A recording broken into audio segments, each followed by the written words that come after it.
Good morning, everybody, and welcome back to the Hot Mess Life Coach. I am your host, Brian Hogan, both a hot mess and a life coach, because yes, that is too allowed. And this is season 3, episode 7, where I'm going to be joined in a moment by resilience coach Morgan Barbrett, and we are going to continue our Toltec wisdom conversation.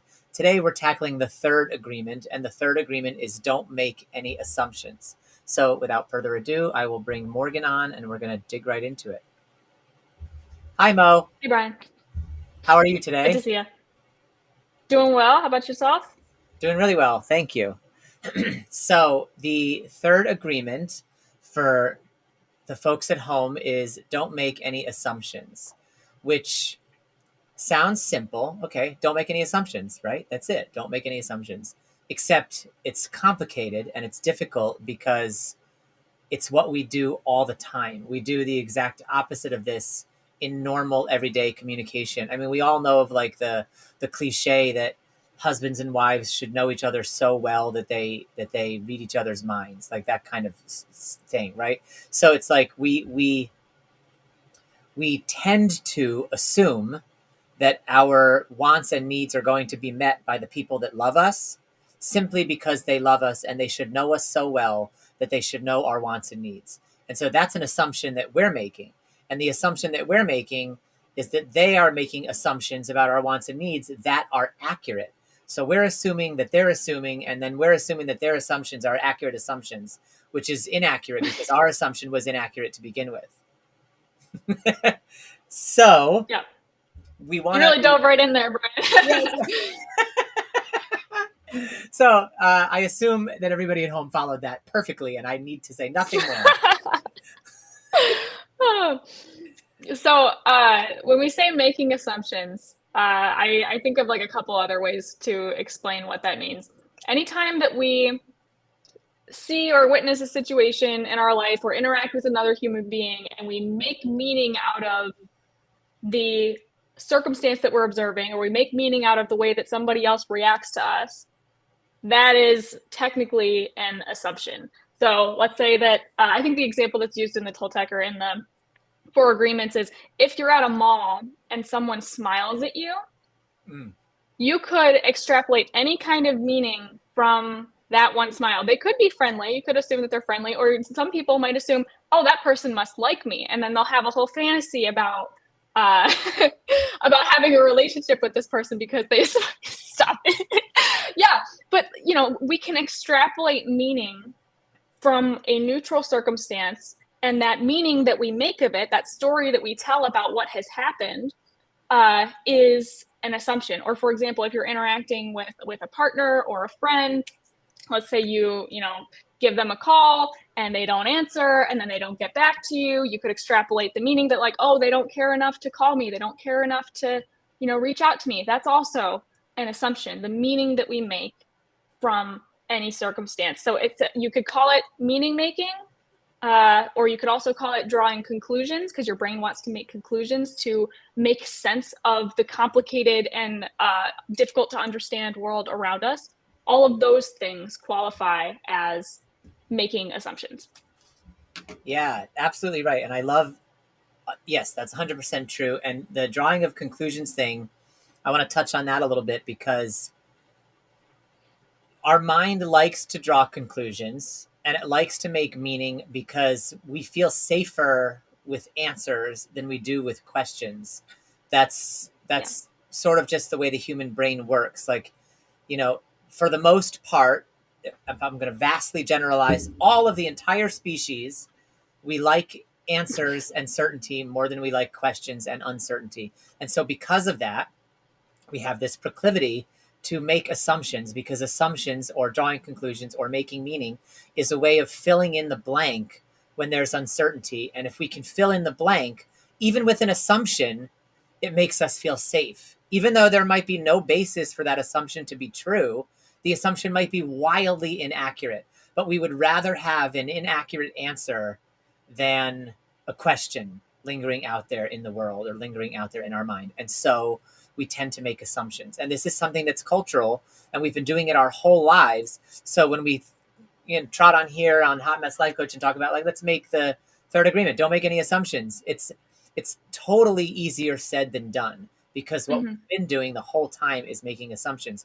But we haven't been making assumptions because we're bad or wrong or any of that. We're making assumptions because we want to feel safe, because it's the human evolutionary imperative to be safe. Like in psychology, there's this thing called the negativity bias, which I think we maybe talked about a couple episodes ago, but I know I've touched on it in here before. And it's like the human brain sort of goes automatically to the negative because up until modern times, when we have like creature comforts and electricity and like food at the drop of a hat, and like most of us do, and like a lot of people still don't, but like we live in a culture now where survival for a giant majority of people is not the, like, survival in the wild is not like the question at hand anymore.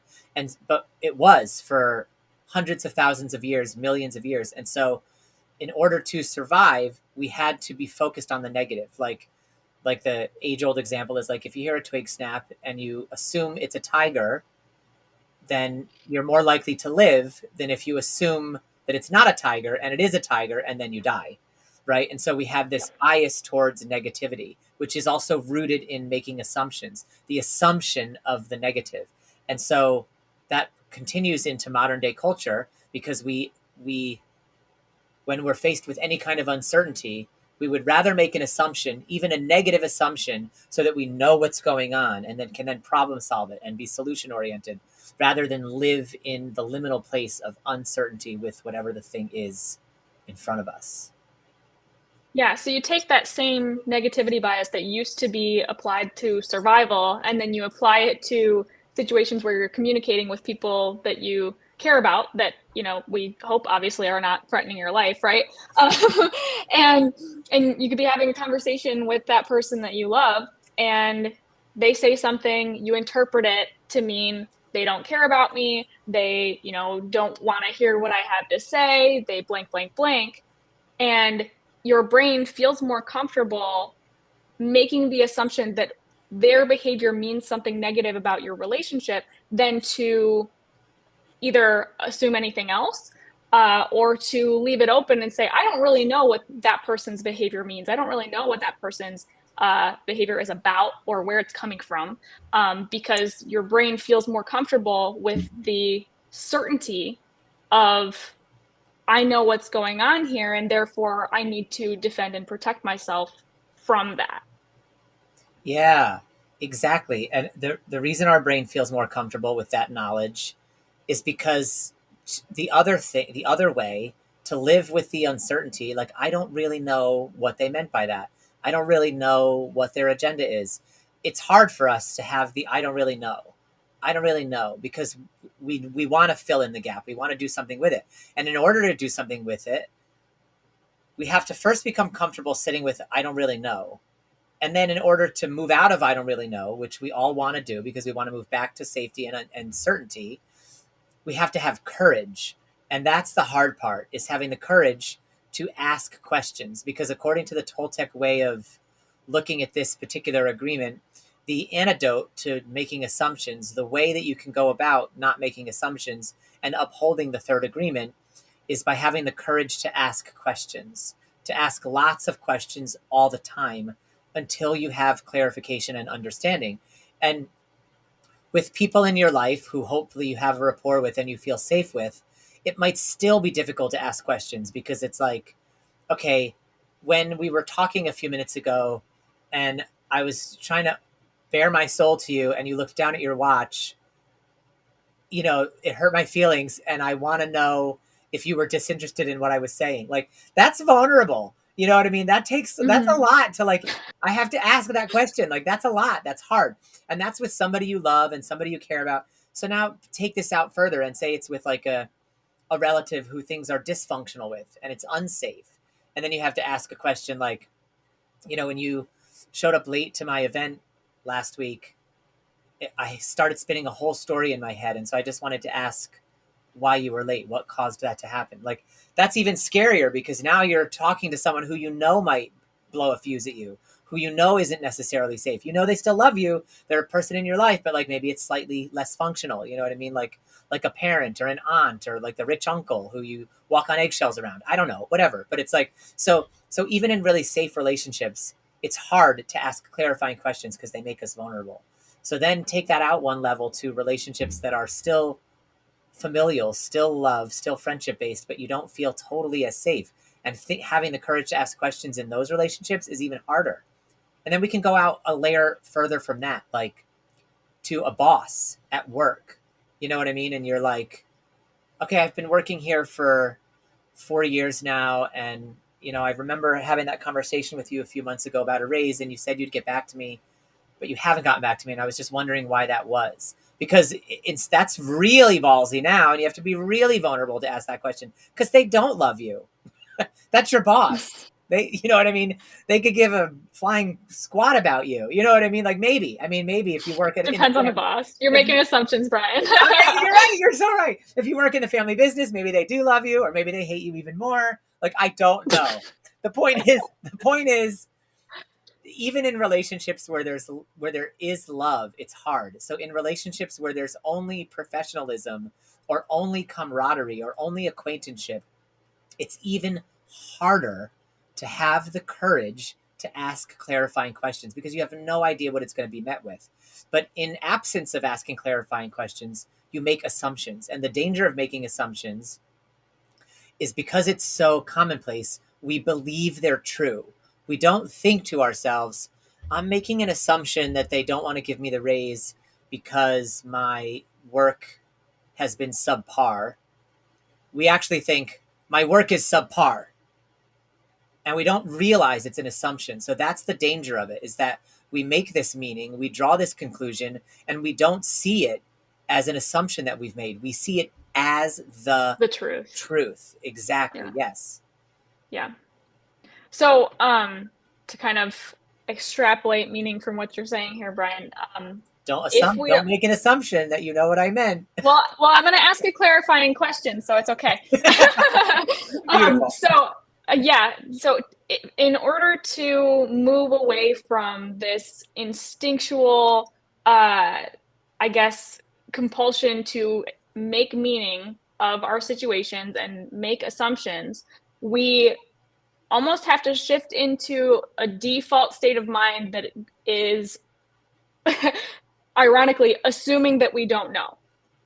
Assume that you don't know what's going on so that you can then ask clarifying questions. I don't know if that assumption is against the rules, but it's in some way you're defaulting to the position of like acknowledging the fact that you don't know 100% what could be going on. And if you want to know the truth, then you may have to ask further questions in order to figure that out. So with the example of, if you're in a committed relationship and you are close to this person and you want them to, understand you like the back of their hand, we may want to be able to assume that we know how the other person is feeling, or that they should know what our needs are, et cetera, et cetera. But if we then default to a place of I don't know 100%, or I assume that I don't know everything, then I give myself an opportunity to ask more questions and even deepen my connection with this other person by learning more about them. And in the short lifetimes that we have here, we are always going to be able to learn more about the people around us by asking clarifying questions, no matter how well we know them. Yeah, I love that description of like the default setting. The only thing I would tweak on there is that I don't think the default setting is assuming we don't know. You actually said it at one point when you were talking, you said acknowledging we don't know. Yeah. And I think that's better because the truth is, if we don't ask, we don't know. You know what I mean? Fair. And so it's not an assumption that we don't know. It's knowing that we don't know. Like we could make an assumption. Yeah. I could make an assumption that I know how you feel, and I could be right. It could be the truth. Like I could think, she feels happy about that sip of tea she just drank. That could be coffee. And so I could be wrong about my assumption that it's tea. So it is tea and I am happy about it. So you did make a correct assumption, but if you didn't ask, then you wouldn't know. Yeah, exactly. That's the whole point. Exactly. Like it doesn't matter if the assumptions are right or wrong. What matters is that without the verification part, without defaulting to knowing we don't know and having the courage to ask, it's still an assumption. So the problem, what makes assumptions problematic is not that they are incorrect. It's that Yeah. they Because they're not always circumvent. incorrect. They're not. Sometimes they're right on the money. You know what I mean? Like, but they circumvent our need for communication and deeper connection, which is what you were just talking about. So when we Mhm. make assumptions, even if we're really, really freaking good at it, we hold Yeah. every other relationship at a distance because we're letting ourselves off the hook from having the courage to dive deep and say, I want to know you better. Tell me more. Yeah. Yeah. Yeah, something that came to mind when you said that is like in some vulnerable conversations, I've had people say the line, "I know exactly what that feels like,"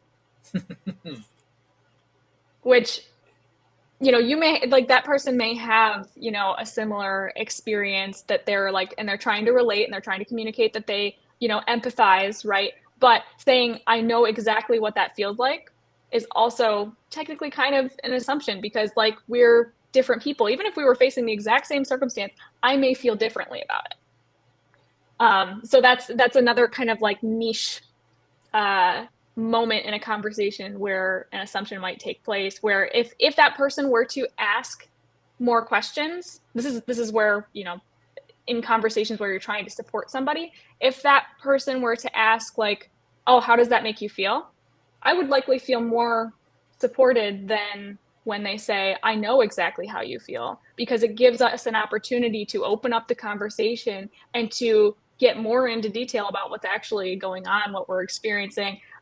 And that that question they had to be vulnerable to ask in some way because it was harder to ask that question than to say, I know what that feels like. But it opened up an opportunity for us to connect. Yeah, big time. I mean, this is the beauty of these agreements is that they're so simplistic in their phrasing and so emphatic. Like, don't take anything Mhm. personally. Be impeccable with your word. Don't make assumptions. But so but they can be broadly applied to like even the minutia of a conversation. Like if you change the Yeah. phraseology in a conversation from I know exactly what that feels like to even just to like I can imagine that's hard, that's still better. You know what I mean? Like because you're in your own imagination and then they can say, "Yeah, it is hard and here's why." Like it's a lot different than saying if I'm saying I know how you feel, then I am assuming how you feel. Even sometimes like what I'll find myself saying now is I so relate to that. Because then that takes it out of the realm of specific feelings altogether and it's just like I know I'm hearing you and like I'm trying to be on the wavelength with you. And at the same time, even those are not questions yet though. So like there's still even more vulnerability and more connection that can be had Yeah. when you go into the question next. Like I can imagine that must be really hard. How do you experience it? That's that's vulnerable right there. You know what I mean? And Yeah. I used to have me and some friends when we would listen to Abraham Hicks all the time back in the day, and we would make this joke about like precision of language, like say exactly what you mean, like precision of language, and like I take that really to heart. It's like really be really really specific with what you say and what you ask, because the more specific you are, the better quality answer you're going to get, which means the more truth you're going to know. And like, this is one of those places where I think the Bible has it right on, which is the truth will set you free. And like, that doesn't mean, I don't mean absolute truth, which is, I also think the Bible doesn't mean absolute truth. That's just like the Christian world sort of puts a blanket over interpretation on Go it. on, Brian. But like, yeah, so it's like the truth will set you free because the truth feels good in your body. Like when you're really upset with something and you go, I'm fine, I'm fine, I'm fine. You're putting on a mask and you have to like sort of hold it in and act fine and be fine. But if you're feeling frustrated by something and you go, oh my God, I am so frustrated by that. Like that sets you free. Like, and I'm not talking about wallowing, you know what I mean? Or emotional dumping. I'm talking about like acknowledging the truth of how you feel in any given moment, gives your own body and your own psyche a measure of freedom. So the truth literally in that sense sets you free. And the same thing is true in relationships with other people. Like it's true in your relationship with yourself and your body, and it's true in relationships with others. Like if I ask you, what did you mean by that? And you tell me, well, I meant that you were coming on too strong and I want you to back off. Okay, that doesn't feel great, but it's the truth. And it sets me free to know not to behave that way around you again, or to cut you out of my life if I thought that that answer was toxic or whatever it is. Like the truth is the truth. And whether it's pleasant or not, whether you like it or not, knowing the truth makes you freer because you can know where you stand in relationship to yourself and in relationship to every other person, because you're asking them to tell you the truth. Mm-hmm. So something that I'm kind of thinking about is like, obviously the book says that it's difficult or scary to ask questions or to ask for clarification. And part of why that is because we fear that the truth is as bad as we think it is. Yeah. So it's scary to ask the question because you almost don't want confirmation that the negative bias assumption that you made is true. And you fear it would feel worse for someone to confirm that it is. So by not asking the question, we feel like we're protecting ourselves by not having to be directly told that the truth is as negative as we think it is.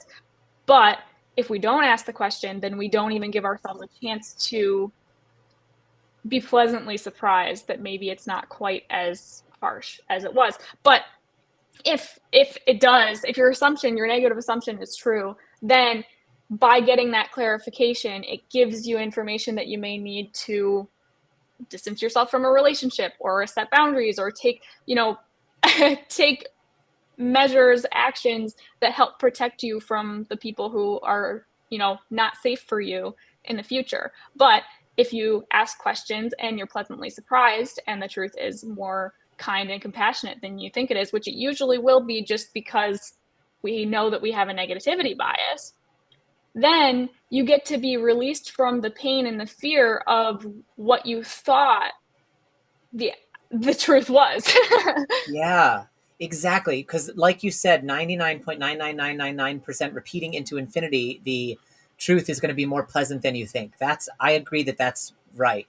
But even when the times when it's exactly as bad as you thought, or maybe even worse than you thought, you actually still, by asking the question and getting the truth, you still are setting yourself free from the pain and fear. Because here's the thing, when you make the assumption and the assumption is a negative one, you're already you're feeding yourself the emotional poison of the pain and fear because you've made the negative assumption. So you're already dealing with the emotional poison of the pain and fear. When you ask the question and you hear the truth, if the truth exactly confirms your negative assumption, then you can be released from the pain and fear, because a lot of the pain and fear came from not knowing if the thing you thought was true was true. Now that you know it's true, it's painful to know it's true, but the fear is gone because it's Mm-hmm. been told to you. So you've already released yourself from the fear immediately. And then Yeah. the other thing is, like, when you make the assumption, like I assume, okay, say it's the opposite example from the book, right? Like you walk by someone in the mall that you kind of like and they don't wave at you and they look down at their phone. Like you can make the assumption that person hates me, right? I mean, that person wants nothing to do with me. Maybe they didn't even see you. And so, like, when you go up and ask, oh, I waved to you earlier, but you didn't wave back. What's up? It's good to see you. Like, maybe they're going to be like, well, because you're following me around like a puppy dog and I didn't want to wave. Okay. Ouch. Wow. Like, that's harsh, right? That's really, really harsh. But the assumption that you were making was they didn't want to talk to me and they were following me and they think I follow them around like a puppy dog and they don't want anything to do with me. So you're already making that assumption. So you're already giving yourself all the pain and fear anyway. And then when they say it to you, and with that pain and fear comes resentment. Like, how could they not wave? Even if I didn't like a person, I would still wave at them because I'm not a jerk. I'm the kind of person who And you spin waves. this whole story. Yeah. And so you when you make an assumption that's negative, it's not only the pain and the fear, but then there's the resentment that comes. And when you know the truth from somebody, it becomes easier to let that resentment part go, because it's like, okay, I know the truth now. You know what I mean? Like, that's it. Like, and then you might resent for a little while still as you process it. But it's like you said a minute ago, it gives you the ability and agency to then make some kind of adjustment.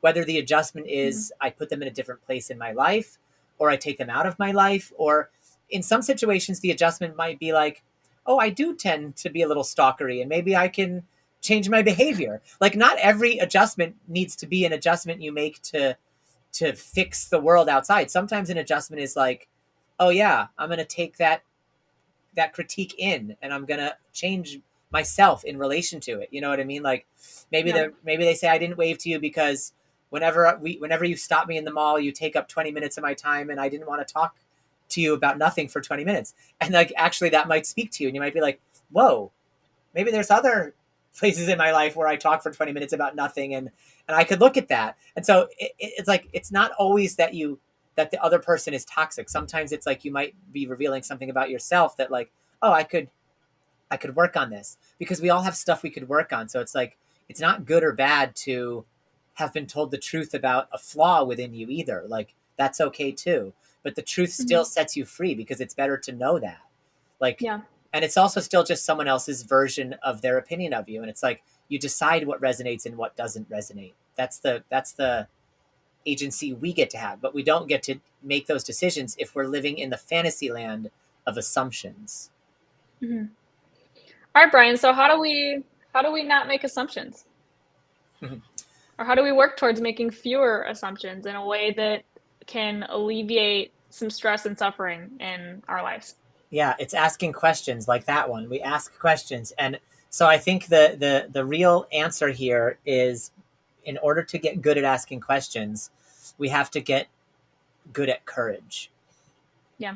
And so we have to find a way to summon our courage. And I think that's going to look a little bit different for everybody. But the thing that pops into my head is Brene Brown. She would always say, like, I want to ask you a question because the story I'm telling myself is this. And then she will say Mm, what all the assumptions are. And she'll say, so how far off the mark am I?